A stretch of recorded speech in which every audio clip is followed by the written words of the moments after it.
Quick Friday update for you from the 1 Degree Outside Weather Network. Meteorologist Danielle Noyes here with our storm underway. We've got an area of low pressure, the primary one, out over the Great Lakes. But we've had this little wave of low pressure that's developed along this warm front, and that will move off to the east-northeast, bringing a little bit of everything depending on where you are across New England. And we've had variable road conditions out there as well. Pockets of snow, pockets of sleet, pockets of rain, depending on where you are. Each of these dots on the map representing some snowfall totals already that have come in.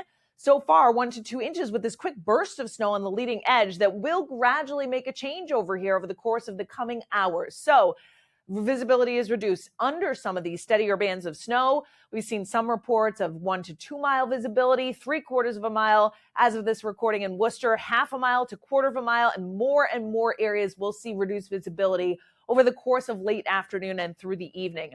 Road temperatures have been up where the snow has yet to pick up in intensity, but have dropped where it has come down. So that's why I say varying road conditions. Wet at first, but when we get a steadier burst, they may turn briefly white in spots, particularly untreated surfaces, of course, and then tend to go downhill a bit, particularly after dark. So over the coming hours, you do notice more and more pink sneaking in here. Pockets of sleet and a little bit of light glaze or freezing rain either side of the Mass Turnpike.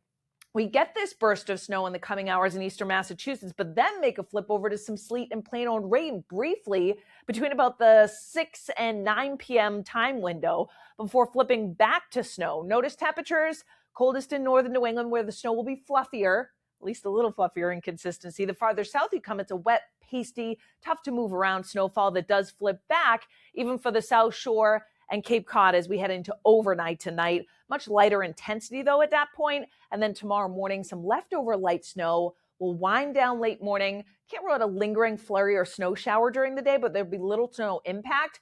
There are some signs, just something to be aware of, that tomorrow evening some renewed snow showers will come into play across the interior of southern and western New England that may drop a coating to an inch in spots tomorrow evening. Otherwise, predicted snow rates really along this leading edge are highest across Vermont, stretching into New Hampshire, though you do notice a little tongue of it coming down from the Boston north and west of the city, where it's about a 1/2 inch to perhaps an inch per hour briefly that comes on by, and then that lifts northward, but it's the deeper blues in here that indicate 1 to 2 inch per hour snowfall rates lifting across northern New England this evening. That will mean road conditions go downhill and deteriorate pretty quickly. For the remainder of southern New England, you know that it's the light gray shading is a 1/4 of an inch or less, so much lighter in terms of the intensity, and that also will wane through the overnight tonight, much lighter in northern half of New England as well.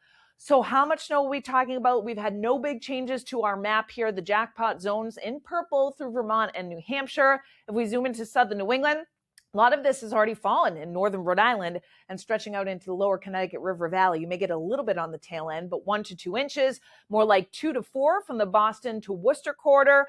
North of town, that's when amounts ramp up to 4, 5, 6 near the Mass-New Hampshire border, and with elevation across western Massachusetts, it's more like an inch or 2 when you get back down near the South Shore, 2 to 3 when you lift north towards the city, and then 8 to 12 across much of Vermont, although a little bit less with shadowing in far western Vermont, the Champlain Valley, the Northeast Kingdom, and northern New Hampshire. But in general, there'll be a lot of 6 to 8 inch amounts that come back, a little bit less in northern Coos County, and then a real sharp cutoff particularly across central and little, if anything, across northern Maine. So somewhere like Bangor ends up with like 2 to 3, and then around amounts do ramp up quickly south and west of that. So the main headlines here: variable road conditions through the remainder of the afternoon and evening. A lot of flip-flopping going on in southern New England this evening. Heavy snow consistency the farther south you come, little fluffier to the north, and additional coatings during the day on Saturday with some of those lingering snow showers around. Track the weather for your city or town right with our free weather app. It's like a one-stop shop for anything you need.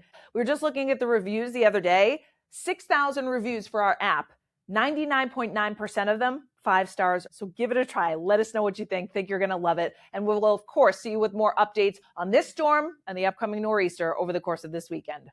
Thanks so much for watching. We hope you enjoyed this 1 Degree Outside video. Get exclusive content, support the mission at membership.onedegreeoutside.com. And don't forget, free and 5 stars on the App Store and Google Play. Search the #1 Degree Outside Weather.